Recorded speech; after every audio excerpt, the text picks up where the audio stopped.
Baik, saudara-saudara, saya ambil masa sekitar sejam untuk kita daurah secara sardan, laju-laju. Tapi insyaAllah saya tak laju sangat sebab pesan Syekh kami, Syekh Sini tinggal langkati. Kalau pengajiannya sardan, nanti anak muridnya jadi sardi. Jadi insyaAllah mana tempat sebab yang ada di semua asal kita jaga. Kita nak pergi pada pengkhususan tempat-tempat yang ada seringkali jadi persoalan dan juga kita katakan jadi stuck, gangguan. Kerana hukum hakam melibatkan haid, nifas dan juga istihadah ni, para ulama namakan ia tajdidat bermaksud gangguan fiqh. Kerana ulamanya banyak lelaki, manakala ia adalah hal berkenaan dengan perempuan. Kalau kita bawa kereta tu tengah-tengah laju, tiba-tiba bila naik bukit yang tinggi, dia jadi semput. Semput itulah tajdidat al-fiqh. Gambarannya sedemikian. Asalnya fiqh ni boleh berjalan laju aja, tapi bila masuk pada hal ni, dia jadi agak lambat disebabkan gangguan tersebut. Baik, slide ini nanti saya akan kongsikan dalam grup Telegram yang dia orang buat semalam.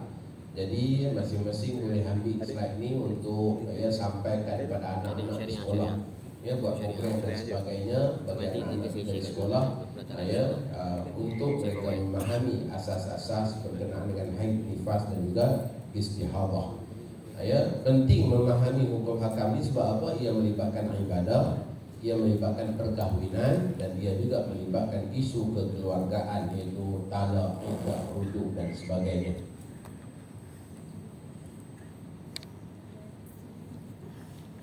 Ini tu kata daurah laju tu slide dia keluar laju.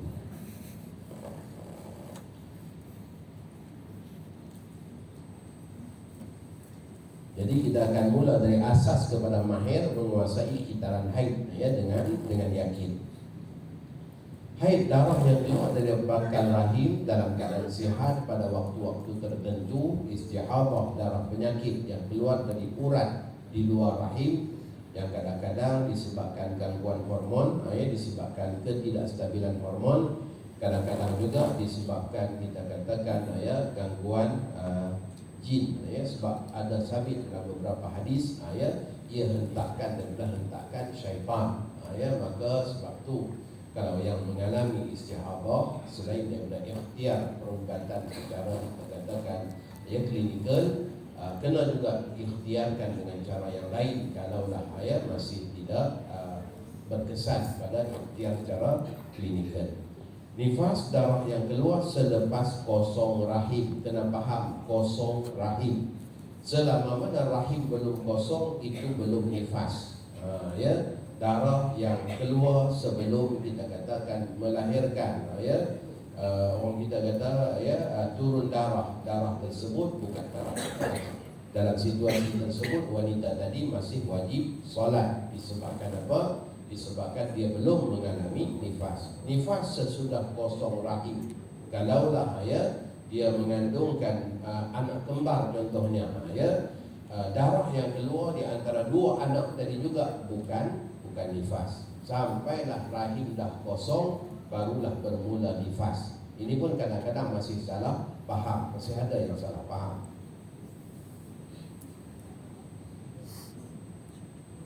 Okey. Secara istilah syariat, haid adalah darah sabit yang keluar dari rahim terjauh wanita dalam keadaan sihat tanpa sebarang sebab seperti sakit atau bersalin pada waktu-waktu yang maklum.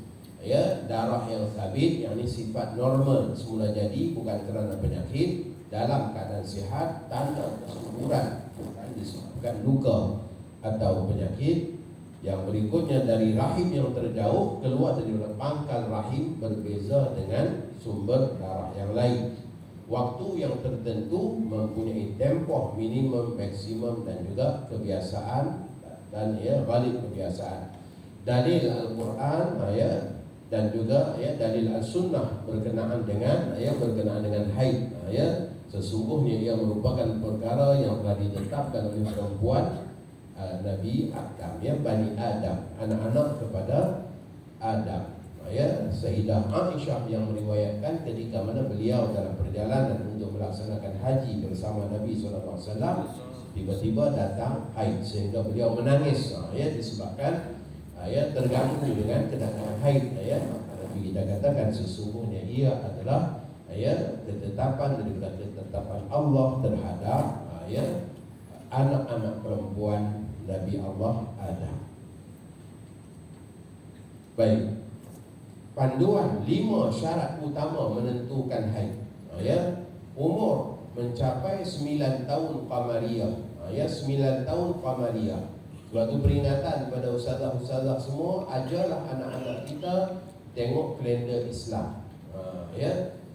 Kalender qamariyah ni dia kira peredaran apa? Peredaran bulan. Wal qamara qaddarnahu manazil. Allah kata bulan itu kami tetapkan manazilnya, hatta adakal urjunil qadim, sampailah dia kembali seperti seludak, seperti pelepah tamar yang bengkok. Masihi kira peredaran matahari. Julat perbezaan antara Ustaz Syirah minta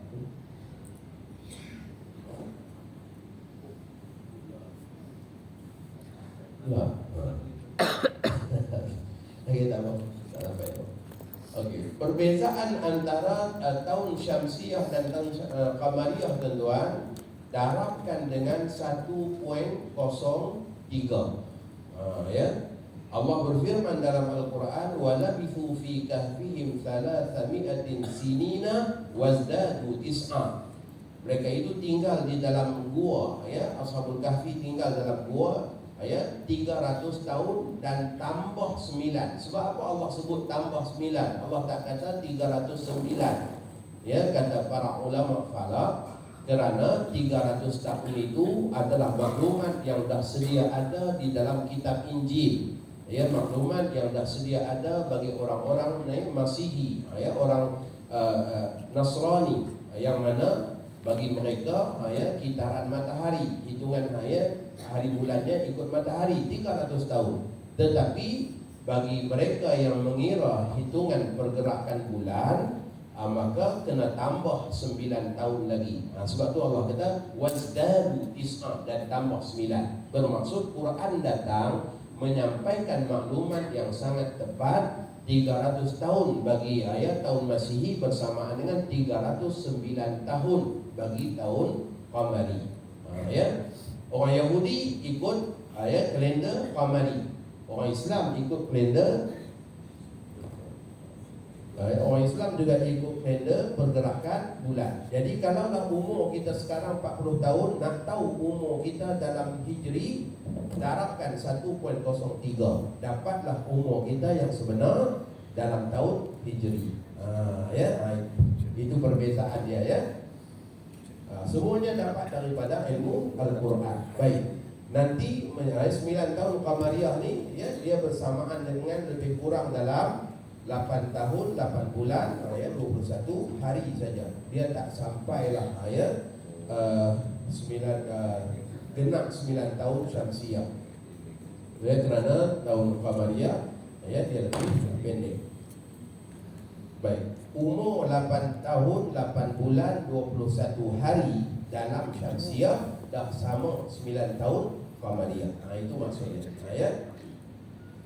Okey, tempoh maksimum tidak melebihi 15 hari, tempoh minimum tidak kurang daripada 24 jam sehari semalam. Kitaran suci didahului tempoh suci sekurang-kurangnya 15 hari. Inilah nak tentukan status darah yang datang pada seorang perempuan tu kena dilihat di sini pada panduannya. Ini 8 tahun 8 bulan 21 hari, 9 tahun Qamariyah, kalender Masihi 8 tahun 8 bulan 21 hari. Baik, syarat jangka masa haid Bukan haid kalau kurang 24 jam. Ya. Haid ya, kalaulah 24 jam hinggalah 15 hari. Ya, bukan haid juga apabila darah tadi melepasi 15 hari. Okey, memahami syarat usia dan tempoh minimum 24 jam. Ya, kajian kes. Ya, usia minimum syarat yang pertama, darah yang keluar sebelum mencapai usia 9 tahun Hijriah, ya, tolak 16 hari, tidak dianggap haid. Ia berstatus darah fasad, darah rosak, dan anak tersebut belum dihukumi baligh. Haid yang datang pada seorang anak gadis menentukan dia dah pun sampai usia baligh, dia usia matang. Kalaulah seorang perempuan dia tak mengalami haid, maka usia matang bagi perempuan tadi dikira 15 tahun juga, sama macam lelaki. Ataupun dikira juga dengan ihtilam, iaitu mimpi basah. Juga adalah tanda-tanda baligh bagi lelaki dan perempuan. Jumlah masa darah keluar mesti mencapai 24 jam. Jika kurang, ia adalah istihadah. Jadi contoh kes yang pertama, 6:30 pagi mula ada darah, 7:30 malam darah berhenti. Tempoh bila dikira hanya 13 jam saja, maka bukan haid. Ini bagi siapa ni? Bagi orang yang belum ada pengalaman mengalami haid. Sebab bincang kita sekarang ni ialah anak yang di usia 9 tahun Qamariyah. Dia belum ada pengalaman mengalami haid. Adapun mereka yang dah ada pengalaman mengalami haid dia terhenti-henti, mungkin dalam satu hari datang beberapa jam, kemudian tak ada, kemudian datang balik, maka dia itu sudah dianggap wanita yang dia mu'tadah, mutaghayyirah, sudah ada adat kebiasaan haid. Dan mutaghayyirah, dia pula orang yang boleh membezakan darah yang datang tu darah haid ke ataupun darah bukan haid. Apa sifat darah haid?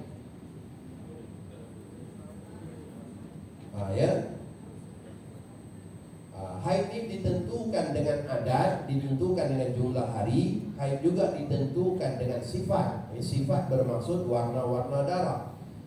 Dia ada hitam pekat, dia ada warna merah, kemudian dia ada warna warna perang, dia ada juga warna keruh, dia ada juga warna kadrah seperti gigitan apple, dan akhirnya barulah putih. Bila dah suci daripada haid. Kuning, keruh, semuanya dikira hukum haid selama mana dalam tempoh 15 hari. Nanti saya akan ajar kaedah mangkuk 15. Faham kaedah ni aja untuk mudah kita ajar pada anak-anak. Yang ada ni semua dah reti dah, cuma nak kaedah aja, kaedah nak mengajar. Bukan yang ada ni tak reti, cuma nak beritahu kaedah, pendekatan yang mudah kita nak ajar. Baik. 6:30 pagi ada darah, 7:30 malam tak ada darah. Anak perempuan kita kali pertama mengalami. Maka pada ketika itu, bila kita kira jam baru 13 jam, maka hukum dia apa? Bukan haid. Hukum bukan haid. Sebab dia tak ada pengalaman yang lepas. Dia tidak ada pengalaman yang lepas. Maka pagi diri dia wajib berwudu dan qada solat zuhur, asar dan maghrib yang dia tak buat lagi. Waktu datang darah memang tak boleh buat. Sebab apa? Ikhtiyar. Dalam hal keadaan berhati-hati, bimbang itu haid. Satu keadaan lagi pula, 4 pagi, 4 pagi ada darah sampai 5 pagi hari yang berikutnya. Bila dikira 24 jam, maka hukumnya adalah haid. Bila darahnya berhenti saja, maka wajib mandi dan terus solat subuh.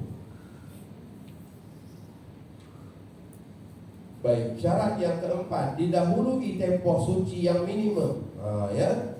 Jadi tempoh haid yang suci minimum ialah 15 hari. Kalau kurang daripada 15 hari, maka itu belum dianggap sebagai haid. Seorang wanita pada hari yang ke-15 dia mengalami haid, dah pun hari ke-16 dah kosong, dah tak ada darah, dia dah mula solat, tiba-tiba pada hari yang ke-30, tiba-tiba pada hari yang ke 29 contohnya ada darah tadi.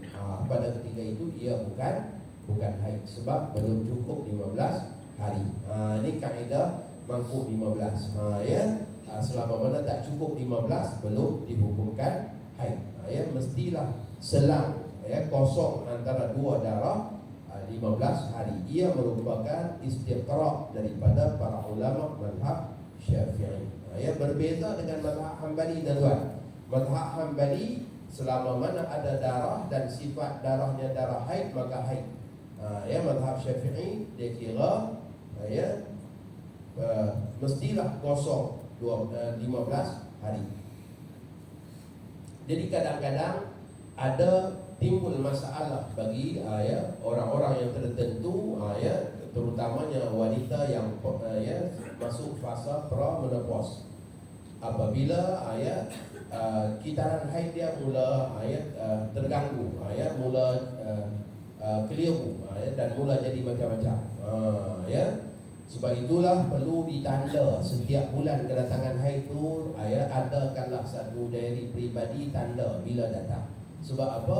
Kalau tak jadi masalah tak ada apa. Tapi bila ada masalah, bila ada masalah, yang nak mengkaji istiqra' ni ialah para ulama. Dia tanya pada kita, ustaz, saya ni bulan ni dia datang tak menentu lah ustaz. Kita tanya, puan ada adat yang tersendiri tak? Maksudnya ada tak jumlah kebiasaan datang? Tak ustaz, kadang 3, kadang 5, kadang 7, kadang 9, kadang 11. Dia ikut mood ustaz. Sudah. Maksudnya dia tidak ada tempoh yang tetap. Puan boleh kenal tak sifat darah haid? Pernah buat istiqra' tak? Ambil darah tu letak dalam satu gelas, tengok macam mana. Kalau darah istihadah, kita titiskan saja, dia langsung larut, cair dalam air. Tetapi kalau darah haid, dia akan kekal berketul, dia tidak akan cair. Itu darah haid, insya-Allah. Itu darah haid. Pernah buat tak? Tak tahu sah. Dia kata tak tahu, insya-Allah. Jadi sifat darah, kita tanya sifat darah, dia tak tahu. Kenal tak color dia? Pun tak tahu juga ustaz. Sudah. Yang ni dia panggil ghair mutaghayyirah, wanita yang dalam hal keadaan dia tidak ada ghair mu'tad, tak ada waktu yang tetap, dia juga tidak ada kebolehan dalam mengenali sifat-sifat darah. Kita tanya dia ada ahwal tak? Ahwal tu apa ustaz? Ahwal ni ialah keadaan puan berubah ketika mana datang haid. Ada orang waktu datang haid dia lenguh kaki, dia lenguh betis sangat. Itu tanda-tanda haid. Ada orang yang Masya Allah asalkan datang haid dia bengkak hidung. Suami bila balik tengok bengkak hidung, tahu dah cuti dah. Sebab apa bengkak hidung? Ada orang yang Masya Allah bila datang haid, bulu kening dia jadi tajam, mencacap macam durian, Masya Allah. Itu tanda haid tu, Masya Allah. Contohnya, maka dia ada ahwal yang berbeza. Ada orang yang senggugut, sakit sungguh, senggugut. Ada orang yang datang migrain, bila datang haid. Maka itu dia panggil ahwal. Dan ahwal ni tak dikira haid, melainkan ada darah. Melainkan ada darah. Kita tanya dia ahwal ada tak? Saya happy go lucky dah ustaz. Tak ada apa. Kalau macam tu tuan-tuan, dia yang menghadapi masalah, tapi masalah dia terbawa pada kita juga. Sebab apa? Sebab dia yang asal hukum dia yang keliru, tapi kita pun jadi keliru juga nak bagi pedoman kat dia. Kita tanya ada tanda tak? Tiap-tiap bulan ada tanda tak? Bila masa datang haid? Kata dia tak pernah tanda ustaz. Maka pada ketika itulah yang paling payah dalam nak menyelesaikan masalah haid. Sebab itulah tanda. Sebab apa? Perbezaan selang hari antara haid dengan satu haid, kalaulah ditanda mengikut kitaran bulan Qamariyah, tidak jauh beza. Dia akan sama ada dia akan lambat sehari ataupun lebih sehari, begitu aja. Tetapi bila tak tanda, itu jam tu. Kita tak boleh nak kaji yang darah dia sekarang ni haid ke ataupun bukan haid, sebab kita tidak ada jadual sejarah haid dia beberapa bulan yang lepas. Paling kurang kita nak tengok 3 bulan yang lepas. Baru boleh kita istiqra' tentukan darah yang sedang dia alami itu haid atau bukan haid.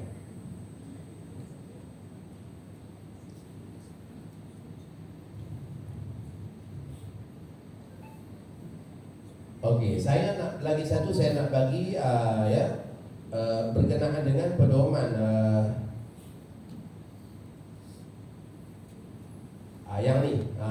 yang ni mesti kita ada dalam nak menentukan haid pada anak-anak yang baru mula haid, anak-anak di sekolah yang baru mula haid. Adakah umur melebihi 9 tahun Qamariah bila dia datang darah aja cek balik tarikh lahir dia. Cukup tak 8 tahun 8 bulan 21 hari. Baik, adakah darah yang keluar berterusan sekurang-kurangnya 24 jam? Minta dia cek dulu. Adakah tempoh tidak melebihi 15 hari darah yang datang tu, dan adakah kitaran suci sebelum ini berlangsung sekurang-kurangnya 15 hari? Pernah alami tak sebelum ni? Itu di antara ketetapan istiqra' dalam menentukan hukum haid. Adakah saya belum disahkan putus haid? Yang berikutnya ialah kalau dah disahkan putus haid, maka darah yang datang tu bukan lagi dihukum haid, tetapi langsung dihukum istihadah. Usia kebiasaan putus haid bagi wanita Asia sekitar 49 ke 62. Itu usia antara waktu-waktu yang sedemikian.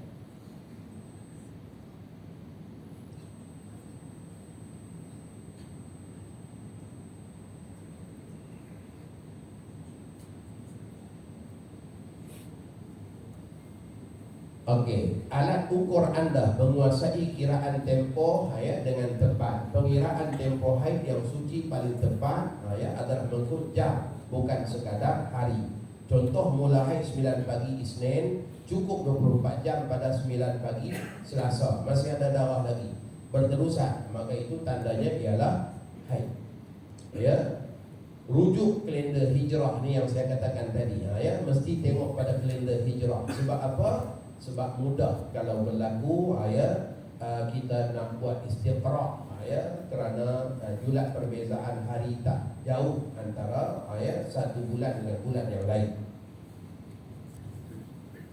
Kod warna, kenali warna darah, darah yang merah pekat ataupun hitam,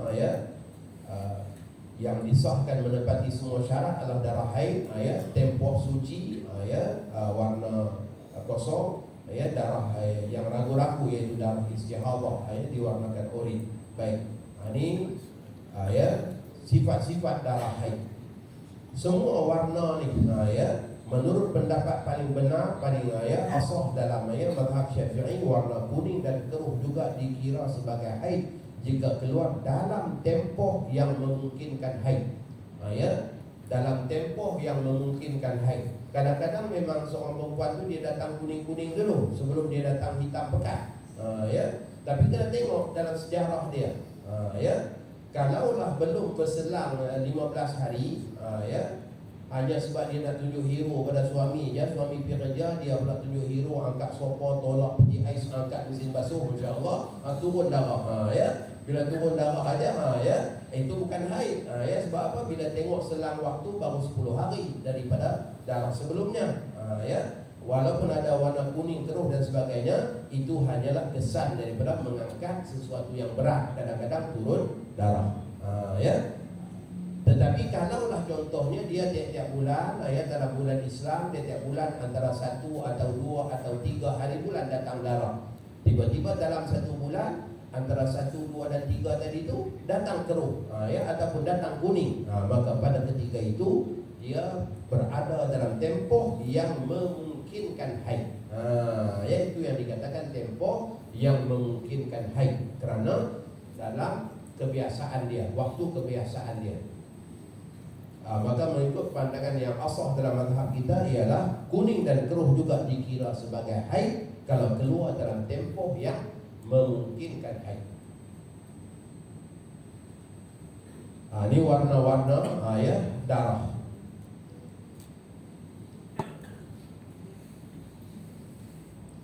Berdasarkan pendapat yang paling kuat, ya, qaul asah, cecair kuning dan keruh tetap dihukumi haid secara mutlak, sama ada ia keluar bersambung dengan darah merah atau hitam ataupun setelah jeda suci yang singkat, ya, sesudah selang waktu.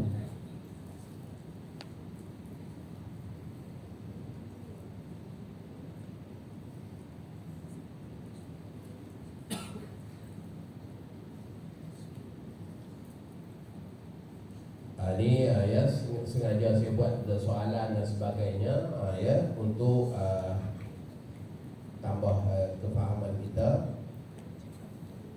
Okey, sekarang ni ialah senario haid terputus-putus.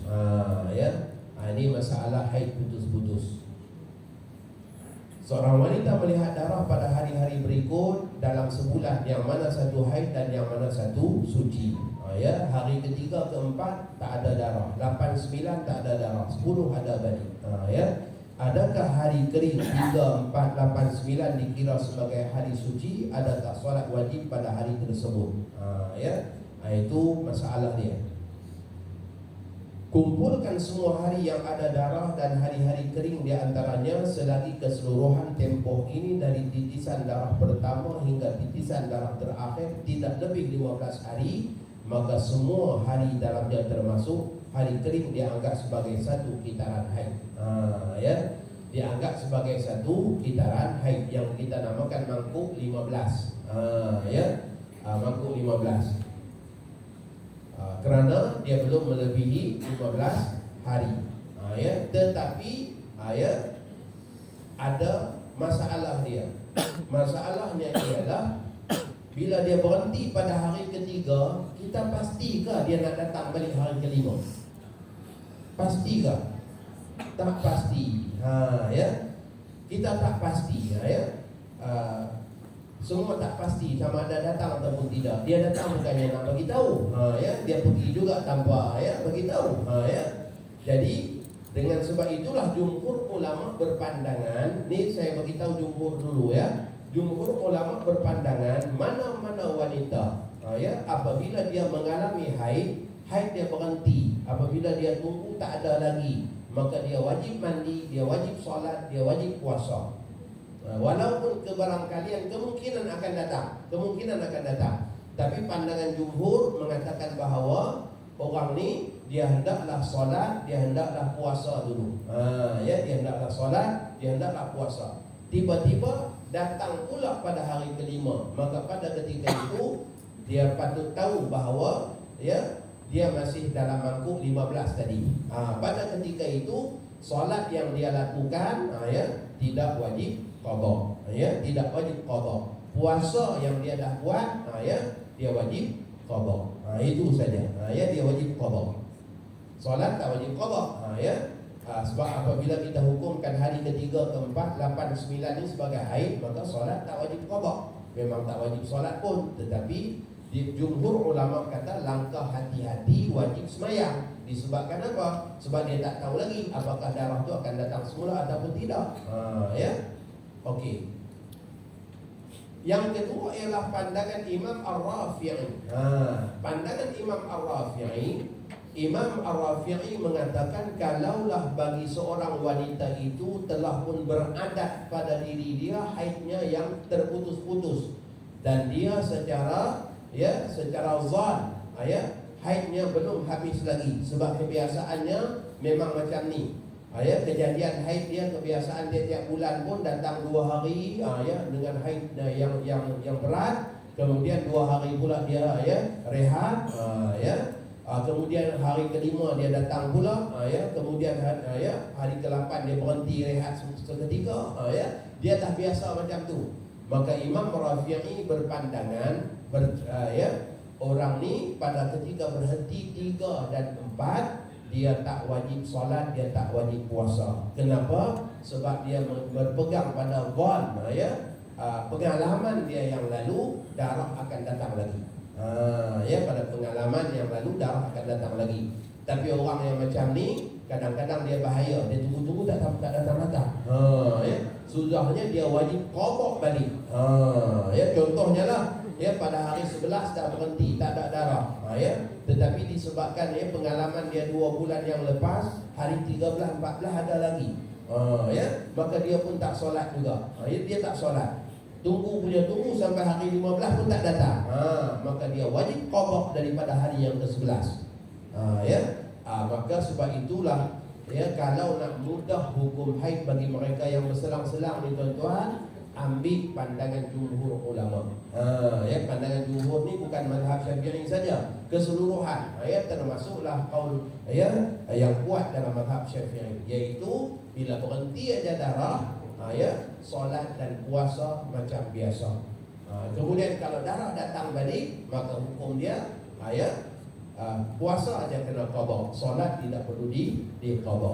Itu jalan hati-hati.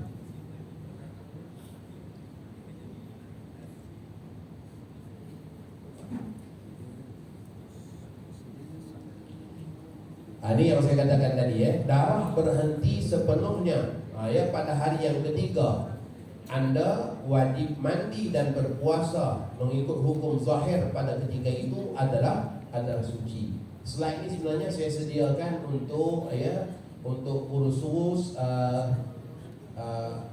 kagat, ya, yang perempuan, ya, angkatan tentera, ustazah kagat, ya, mereka minta tolonglah ustaz, ya, kursuskan kami. Jadi saya kursuskan dia orang sebenarnya 3 hari 2 malam, ya, panjang slide ini, ya, 3 hari 2 malam, tapi kita nak ambil masa ada lagi 15 minit je, ya. Jadi memang tak cukup lah, ya. Untuk salah kakak itu, ya, saya bimbing satu slide ini sampai 3 hari 2 malam baru, ya, baru selesai.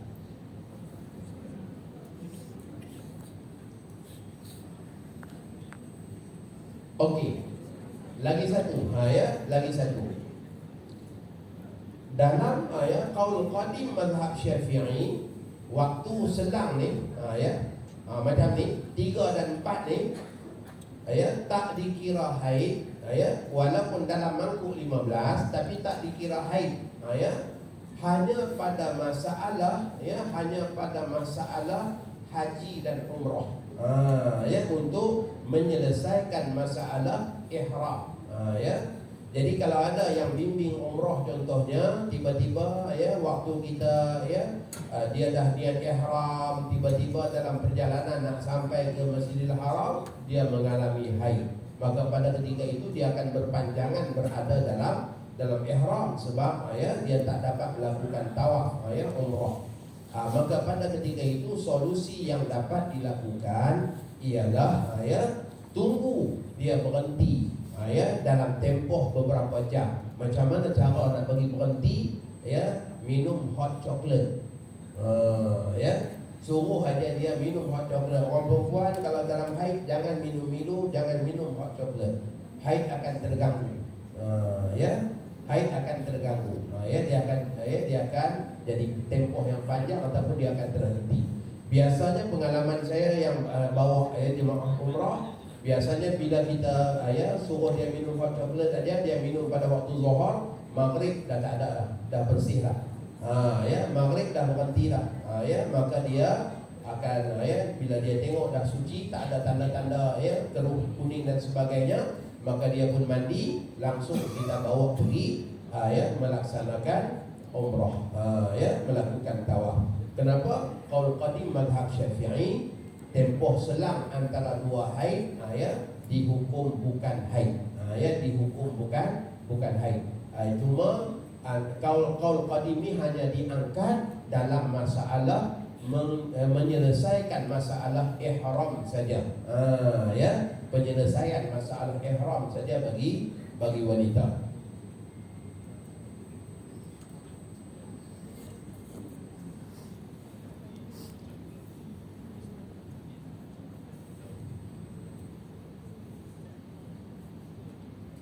Bagaimana jika darah melebihi 15 hari? Kalau darah lebih 15 hari, macam mana hukum? Ya, maka yang lebih 15 tu dah dihukumkan istihadah, ya, dihukum istihadah. Diambil pada 15 hari aja.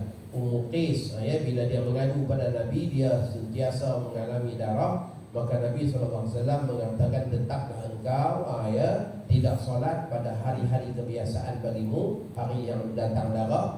Sebab itulah kena tanda kalender. Dan tetaplah engkau solat sekalipun darah menitis di atas tempat solatmu pada hari-hari yang lain.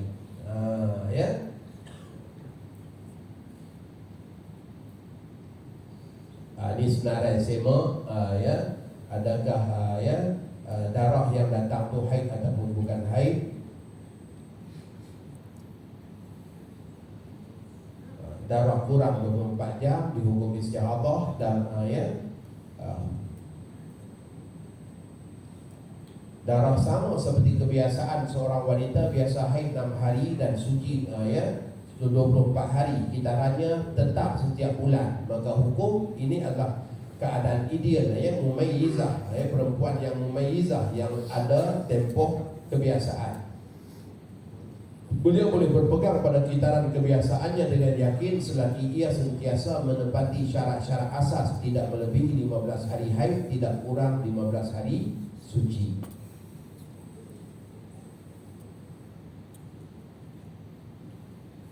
Menentukan permulaan haid. Hukum haid bermula pada saat pertama kali melihat darah. Haid bukan dengan rasa-rasa. Dia tengah siapkan kuih nak buka puasa ni, tiba-tiba dah datang ahwal. Lenguh kaki lain macam ni. Macam dah nak datang ni. Tapi tak tengok lagi.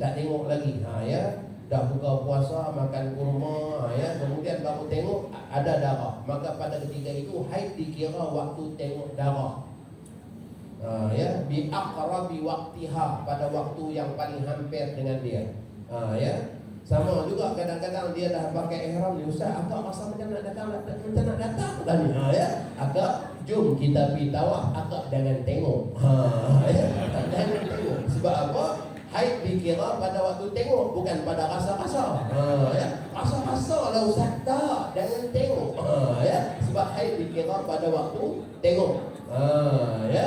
Pada waktu tengok. Selama mana tak nampak darah dia, ialah belum haid. Belum haid.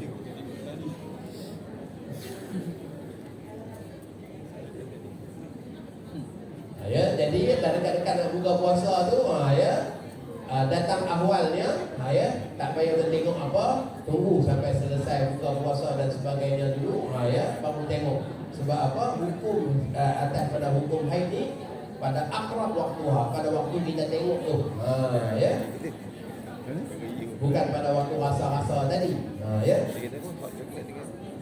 Menentukan bersuci daripada haid pula ialah mestilah seorang wanita dianggap suci apabila pemeriksaan menunjukkan tiada lagi kesan darah. Wanita di zaman Sayyidah Aisyah, mereka datangkan kapas yang diletakkan dalam satu bekas. Tanya pada Sayyidah Aisyah, kalau warna macam ni masih haid ke? Aisyah kata sabar dulu, tunggulah sampai putih kapur. Sampailah kapas tadi tu tidak ada lagi kesan-kesan keruh.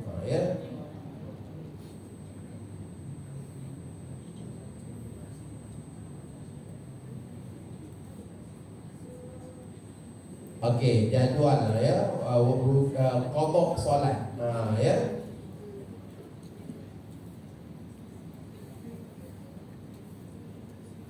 Kalaulah haid tamat, jika anda suci waktu subuh tamat, maka wajib solat subuh. Sebelum tamat waktu subuh, wajib solat subuh. Sebelum masuk waktu zuhur tamat, maka wajib solat zuhur saja. Kalaulah suci pada waktu zuhur. 3 minit sebelum masuk waktu maghrib, 3 minit sebelum masuk waktu maghrib, dia tengok dah suci, dah tak ada apa dah. Pada ketika itu, maka dia wajib solat asar dengan segera dan qada solat zuhur. Dua waktu ni tuan-tuan, kalau suci pada waktu asar wajib qada zuhur, suci waktu isyak wajib qada maghrib. Kena qada maghrib sebab dia dua waktu yang boleh digabungkan. Siapa punya qaul ni? Qaul Abdullah bin Mas'ud, qaul Sayyidina Abdullah bin Umar, dan juga sebahagian daripada fuqaha dalam kalangan tabi'in yang mengatakan bahawa wajib qada. Hatta Imam Bukhari mengatakan wajib qada bagi mereka yang suci pada waktu yang kedua, bagi waktu yang boleh dijamakkan. Suci pada waktu subuh tak wajib qada isyak, sebab isyak dan subuh tak boleh jamak. Hanya pada waktu yang boleh dijamakkan. Waktu kedua yang boleh dijamakkan iaitu isyak dan juga asar. Ini jadual nak bagi faham lagi tetapi sebab kita ada orang santan ni tengok-tengok gitu je lah nanti boleh saya share, nanti boleh ambil nota ni. Ini perkara yang diharamkan semasa haid solat, menyentuh mushaf, jima, puasa, tawaf, bermesraan dengan suami, membaca Al-Quran, bersuci, taharah, dan juga talak. Diharamkan wudu dan mandi dengan niat mengangkat hadas bagi wanita yang dalam keadaan haid, sebab perbuatan tadi dianggap perbuatan sia-sia dan meremehkan hukum. Jadi berbeza dengan orang berjunub. Orang berjunub bila dia nak mandi dia sunat wudu dulu, bila dia nak makan dia sunat wudu dulu. Sebab apa? Junub situasi janabah yang dapat dikawal oleh kita. Sebab itulah bila-bila masa boleh ditamatkan janabah tadi. Berbeza dengan haid. Haid tak boleh ditamatkan dengan sendiri.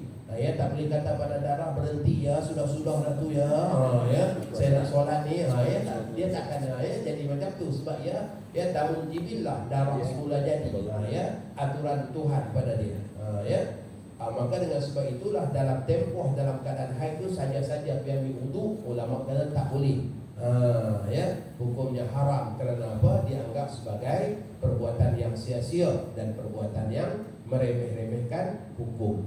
Tetapi kalau darah haid dah berhenti, nak mandi wajib, memang sunat wuduk dulu. Memang sunat wuduk dulu.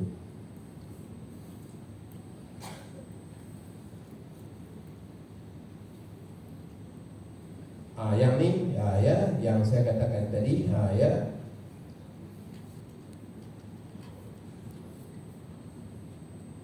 pendapat Imam Rafi'i yang kita sebut tadi, selepas 5 hari haid darah berhenti pada pukul 12.15 tengah hari. Kerana kebiasaannya darah akan kembali, dia memilih untuk menunggu, tidak mandi dan solat.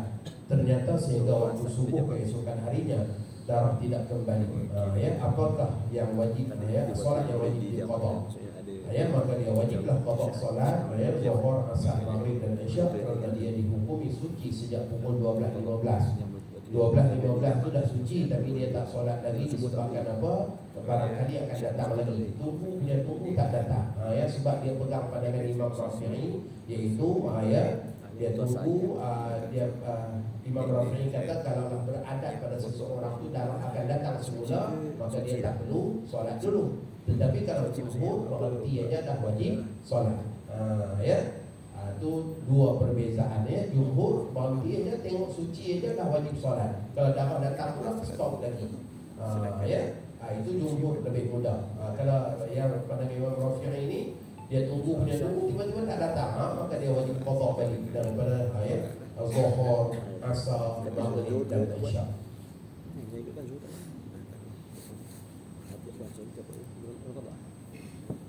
Okey, hukum baca Quran dan menyentuh mushaf. Orang perempuan dalam keadaan haid dia haram baca Quran, melainkan haram bacaan tadi itu melainkan kerana niat tilawah. Niat tilawah. Kalau qasad zikir tak jadi masalah. Bismillahirrahmanirrahim ayat Quran. Subhanalladzi sakharana hadza ayat Quran. Bismillahirrahmanirrahim ayat Quran. Tetapi kalau dibaca pada qasad zikir maka tidak haram. Yang haram ni bila dia baca dengan qasad tilawah. Begitulah juga ulama mengatakan kalaulah ta'lim, dia dalam keadaan haid tapi anak murid datang, ustazah ni baca macam mana? Ni qalu bala syahidna, dia baca contohnya. Maka itu qasad ta'lim, bukan qasad tilawah. Maka dihukumkan boleh. Yang keduanya tuan-tuan, hari ini anak-anak kita pula banyak hafal Quran. Santriwati, anak-anak perempuan yang hafal Quran, hafizah, yang hafal Quran. Kita ada lebih 11,000 anak-anak kita yang hafal Quran. Ada lebih kurang 2,000 lebih ustazah-ustazah yang mengajar Al-Quran.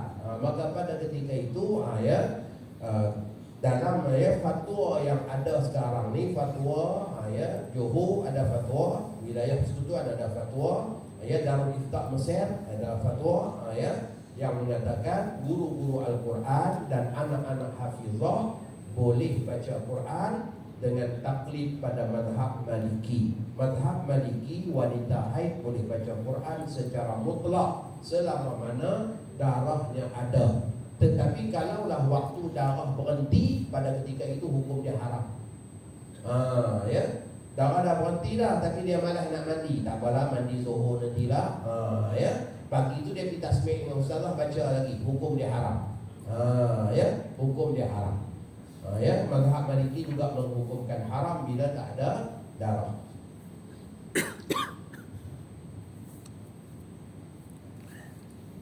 Okey, memahami wiladah dan nifas. Wiladah ialah kelahiran. Wanita yang melahirkan, tuan-tuan, dia ada beberapa keadaan. Ada wanita yang lahirkan anak tidak ada nifas, maka dia hanya wajib mandi wiladah saja.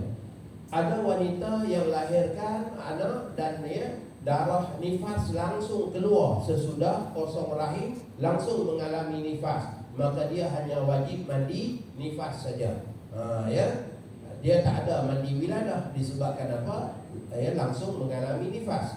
Ada wanita yang melahirkan pada awalnya dia tidak ada nifas, maka dia mandi wiladah, dia wajib solat.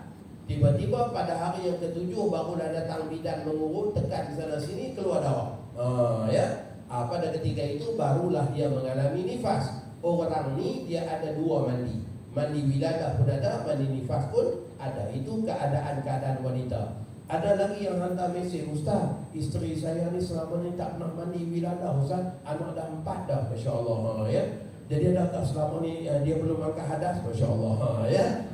Dah terangkat hadas. Dengan niat mandi wajib aja dah terangkat hadas semuanya. Cuma hukum mandi wiladah tadi tu tidak kena pada semua orang. Kenapa wiladah wajib mandi? Okey, kenapa wiladah wajib mandi?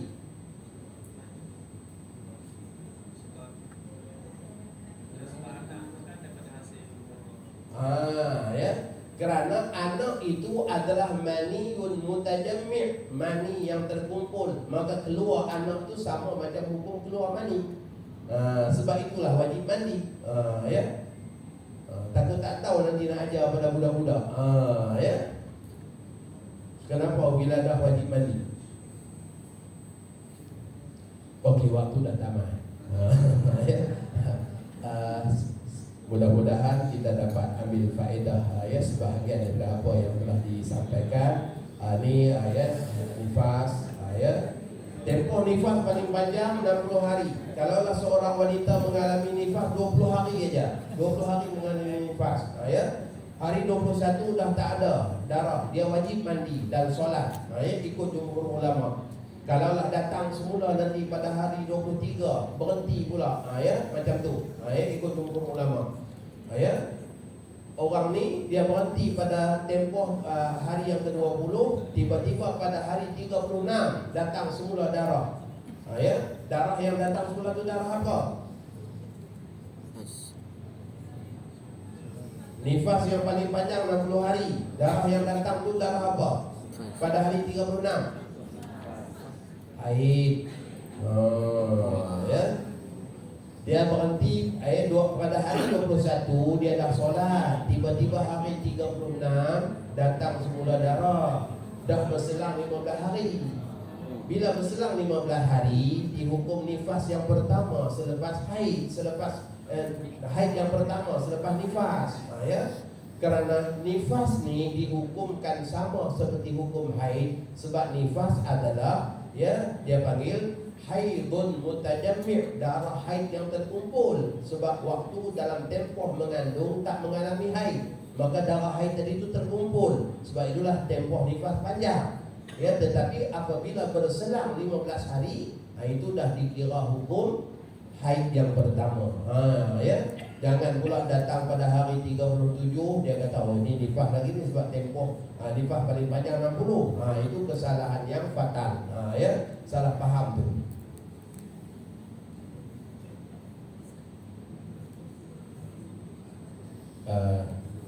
Tak apa, nanti ustaz-ustaz ambil je nota ni. Ya. Jangan duk jangan duk fikir tak jual sudah. Ya. Sebab saya buat pun percuma. Ya, saya buat pun percuma. Ya. Ajarlah pada anak-anak kita supaya tidak keliru. Banyak lagi sebenarnya ya.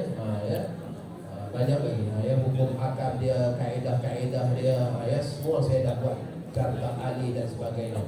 Ya, dan ada juga part-part uji kefahaman.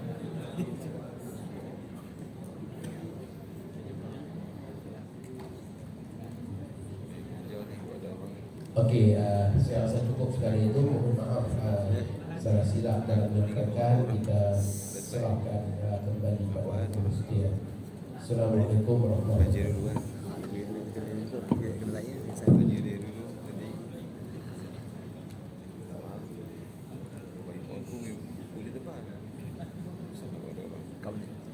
Tak langsung ni, tu bang kan. Tu betul.